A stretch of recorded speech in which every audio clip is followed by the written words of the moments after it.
പൊട്ടപ്പടമൊക്കെ തിയേറ്ററിൽ നിന്ന് കാണുന്ന സമയത്ത് ഞാൻ പലപ്പോഴും വിചാരിച്ചിട്ടുണ്ട്, ഇവന്മാർക്ക് ഇത് എഴുതുന്ന സമയത്ത് തന്നെ അവർക്ക്. നമസ്കാരം ഗൈസ്. അപ്പോൾ ഇത് കുറച്ച് മുമ്പ് കാണാനിടയായ വീഡിയോ ഇൻസ്റ്റാഗ്രാമിൽ കാണാനിടയതാണ്. മിഥുൻ രാജ് എന്ന് പറഞ്ഞിട്ട് ഒരു അക്കൗണ്ട്, ഫിലിം ഡയറക്ടറാണ് എന്നൊക്കെയാണ് അദ്ദേഹത്തിൻ്റെ പ്രൊഫൈൽ പറയുന്നത്. കുറച്ചധികം വീഡിയോസൊക്കെ ഉണ്ട്, അധികം ഒന്ന് കാണാൻ ഞാനിടയിൽ. ഇതിപ്പോൾ കണ്ടപ്പോൾ ഇതിനെക്കുറിച്ച് കുറച്ച് കാര്യങ്ങൾ പറയണമെന്ന് എനിക്ക് തോന്നി. അപ്പോൾ സമയം കുറച്ച് കുറവായത് കൊണ്ടിട്ട് ആദ്യം ചെയ്യാനുള്ള പണി ചെയ്തിട്ട് പിന്നെ ബാക്കിയുള്ളത് കാണാം എന്ന് ഞാൻ വിചാരിച്ചു. അദ്ദേഹത്തിൻ്റെ വീഡിയോകൾ, അദ്ദേഹത്തിൻ്റെ പെർസ്പെക്റ്റീവ്സ് ഒക്കെ, അതാണ് അദ്ദേഹത്തിൻ്റെ കണ്ടൻസ് ഒക്കെ. എന്നിരുന്നാൽ shout out to Mithun J Raj. അദ്ദേഹം പറയുന്ന ചില കാര്യങ്ങൾ, അതായത് ഈ കണ്ടന്റ് ക്രിയേഷനിലൊക്കെ ഇറങ്ങിയപ്പോഴാണ് അദ്ദേഹം തിരിച്ചറിയുന്നത് എക്സിക്യൂഷനും തോട്ട് പ്രോസസ്സും തമ്മിൽ വളരെ വലിയ അന്തരമുണ്ട് എന്നുള്ളത്. അത് അങ്ങനെയാണ് കാര്യം. നമ്മളൊരു ക്രിയേറ്റീവ് സംഭവം കൺസീവ് ചെയ്യുമ്പോൾ, ക്രിയേറ്റീവ് ഒരു ഐഡിയ അല്ലെങ്കിൽ ഒരു കൺസെപ്റ്റ് കൺസീവ് ചെയ്യുമ്പോൾ സ്വാഭാവികമായിട്ടും നമ്മളിലേക്ക് വരുന്ന ചില കാര്യങ്ങളുണ്ട്. പക്ഷെ അത് എക്സിക്യൂഷനിലേക്ക് വരുമ്പോൾ പറ്റുന്ന പാളിച്ചകൾ പലതും ഉണ്ട്. അതിന് പല മേഖലകളുണ്ട്. അത് എന്താ പറയുക, പ്രൊഡക്ഷൻ്റെ സ്കെയിൽ അനുസരിച്ച് അത് മാറുകയും ചെയ്യും. ഇപ്പോൾ അദ്ദേഹം പറയുന്നത് ഒരു ചെറിയ റീലെങ്കിലും ഉണ്ടാക്കിയിട്ടുള്ള ഒരാൾക്കറിയാം അതിൻ്റെ ബുദ്ധിമുട്ട് എന്താണെന്ന്. അതിനകത്ത് എത്ര ഇൻവെസ്റ്റ്മെൻറ്റ് ഉണ്ടെന്ന്, technical investment, time investment, effort, അങ്ങനെ പല കാര്യങ്ങൾ. ഒരു ഫോൺ വെച്ച് ചെയ്യുന്ന കാര്യങ്ങളാണെങ്കിൽ അതിനകത്ത് ഒരുപാട് എഫേർട്ട് പോകുന്നുണ്ട്. അതതിൻ്റെ പ്രൊഡക്ഷൻ ലെവൽ മാറുമ്പോൾ, അതിൻ്റെ ക്രിയേഷൻ ലെവൽ മാറുമ്പോൾ അതിൻ്റെ കോസ്റ്റും ഇൻവെസ്റ്റ്മെൻറ്റും മാറും. പല രീതിയിലുള്ള ഇൻവെസ്റ്റ്മെൻറ്റ്സ് മൂവി ആകുമ്പോഴത്തേക്കും അതിൻ്റെതായിട്ടുള്ള എല്ലാവർക്കും അറിയാവുന്ന കാര്യങ്ങളാണല്ലോ.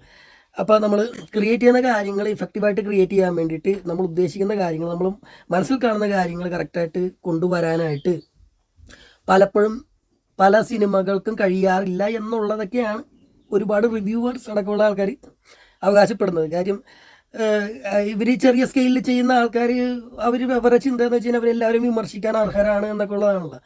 ഈ പല പ്രമുഖ റിവ്യൂവേഴ്സിൻ്റെ ഒക്കെ ചിന്ത എന്ന് വെച്ച് കഴിഞ്ഞാൽ കോടികളൊക്കെ മുടക്കി അത്രയും ബുദ്ധിമുട്ടിയൊക്കെ ചെയ്യുന്ന കാര്യങ്ങളെ വിമർശിക്കാൻ ഞാൻ ഫോൺ വെച്ച് ചെയ്യുന്ന ആളായതുകൊണ്ടിട്ട് ഞാനും ഒരു ഫിലിം മേക്കറാണ് എന്നൊക്കെ ചിന്തിക്കുന്ന മനുഷ്യരുണ്ട്. അപ്പോൾ അവരും കൂടി മനസ്സിലാക്കാൻ വേണ്ടിയിട്ട്, തെറ്റല്ല, അതൊരു തെറ്റിദ്ധാരണയാണ്. ആൾക്കാരെ ക്ഷന്തവ്യമായിട്ടുള്ള അപരാധമൊന്നുമല്ല അത്, അതൊരു തെറ്റിദ്ധാരണയാണ്, ഒരു കുട്ടിച്ചിന്തയാണ്. അപ്പോൾ അവരും കൂടി, പ്രേക്ഷകനും കൂടി മനസ്സിലാക്കണം. കൂടാതെ ഈ സൃഷ്ടാവും ക്രിയേറ്ററും കൂടി മനസ്സിലാക്കണം. ക്രിയേറ്റേഴ്സിനും കൂടിയുള്ള സംഭവമാണ്. ക്രിയേറ്റേഴ്സ് ക്രിയേറ്റ് ചെയ്യുമ്പോൾ അതിനൊരു ഒത്തൻറ്റിസിറ്റി ഉണ്ടെങ്കിൽ അതിനൊരു റിയാലിറ്റി ഉണ്ട്, അതിനൊരു കൺവിൻസിങ് പവർ ഉണ്ട്, അതിനൊരു എന്താ പറയുക, ഒരു വ്യൂവിങ് വാല്യൂ ഉണ്ട്. നമ്മൾ ഈ പറയുന്ന പോലെ റീവാച്ച് വാല്യൂ എന്നൊക്കെ പറയുന്ന സംഭവമുണ്ട്. അതിനൊരു ഒത്തൻറ്റിസിറ്റി ഉണ്ടെങ്കിൽ അതിനൊരു ഡെപ്ത് ഉണ്ട്. മനസ്സിലായോ? ആ ഡെപ്ത് ചിലപ്പോൾ ഒരു പക്ഷേ ഒരു പ്രേക്ഷകന് അല്ലെങ്കിൽ ഒരുപാട് പ്രേക്ഷകർക്ക് ഒരു ഫസ്റ്റ് വാച്ചിൽ മനസ്സിലാകണമെന്നില്ല. അത് ഡെപ്ത് ഉള്ളത് കൊണ്ടിട്ടാണ്, അതുകൊണ്ടിട്ടാണ് അതിന് റീവാച്ച് വാല്യൂ വരുന്നത്.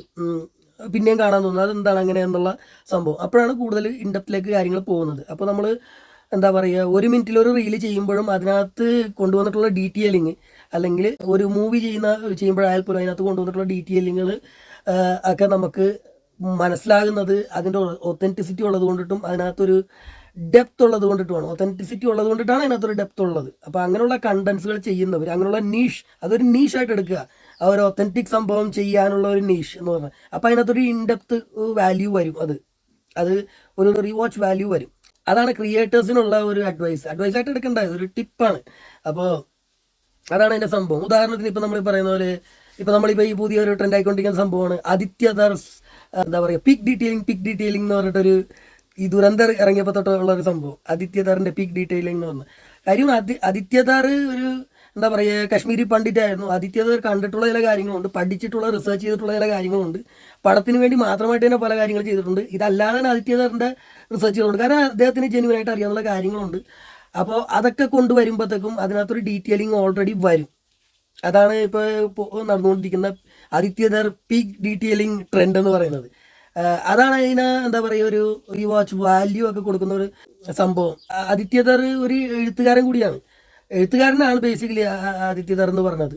നമ്മുടെ പ്രിയദർശൻ സാറിന് വേണ്ടിയൊക്കെ എഴുതിയിട്ടുണ്ട് പുള്ളി. അപ്പോൾ എഴുത്തുകാർ തന്നെ അവർ അത് ഡയറക്ടേഴ്സ് ആകുമ്പോൾ, പ്രത്യേകിച്ച് ഈ മിഥുൻ ജെ രാജ് എന്ന് പറഞ്ഞ വ്യക്തി ഒരു ക്രിയേറ്റർ ആയതുകൊണ്ട്, ഫിലിം ഡയറക്ടറൊക്കെ ആണ് എന്ന് പറഞ്ഞത് കൊണ്ടിട്ട്, എഴുത്തുകാരൻ തന്നെ ഡയറക്ടർ ആകുമ്പോഴത്തേക്കും അദ്ദേഹത്തിന് മനസ്സിൽ കാണുന്ന കാര്യങ്ങൾ അദ്ദേഹത്തിന് അത് ചെയ്യാൻ വേണ്ടി പറ്റും, കുറച്ചുകൂടി ഇൻഡെപ്തായിട്ട് ചെയ്യാൻ വേണ്ടി പറ്റും.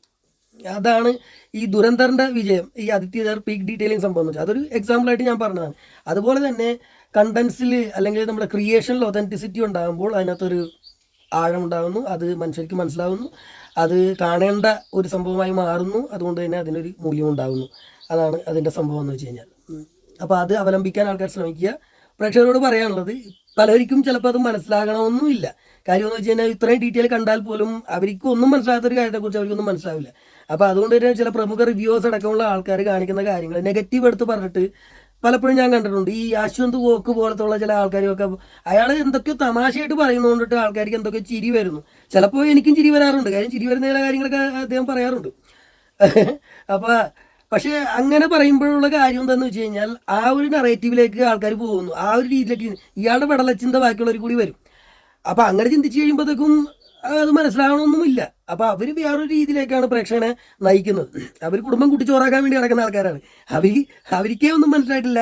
അവർ ബാക്കിയുള്ളവരെ ഒന്നും മനസ്സിലാക്കാൻ സമ്മതിക്കില്ല. അവരെ പോലെ തന്നെ ചിന്തിച്ച് അവർക്ക് കൈയടിച്ചോണ്ടിരിക്കുക എന്നുള്ള സംഭവമാണ്. അപ്പോൾ പ്രേക്ഷകനും ഒന്നും മനസ്സിലാവില്ല. അപ്പോൾ ഇങ്ങനെയുള്ള വെടലകൾ പറയുന്നതൊന്നും കേൾക്കാൻ നിൽക്കണ്ട. അത് ഡിസേൺമെന്റ് ആൾക്കാർക്ക് വേണം. കാര്യം എന്ന് വെച്ചാൽ ഈ വെടലയുടെ സ്വഭാവം ഇതാണ്. ഈ വെടൽ ഇതാണ് കണ്ടിരിക്കുന്നത്, ഇതാണ് ഇവർ മനസ്സിലായിട്ടിരിക്കുന്നത്. ഓക്കെ, സംഭവം ശരിയാണ്, അവൻ്റെ റിവ്യൂ ഞാൻ കണ്ട്, അവൻ ഇതാണ് മനസ്സിലായത്. ഇനി ഇതിൻ്റെ അപ്പുറത്തേക്ക് എനിക്ക് എന്തെങ്കിലും മനസ്സിലായ എന്ന് മനസ്സിലാക്കാൻ വേണ്ടിയിട്ട് നിങ്ങൾ പോയി കണ്ടിട്ട് നിങ്ങൾക്ക് എന്ത് മനസ്സിലായി അത് സംഭവം നിങ്ങൾ നോക്കിയാൽ മതി.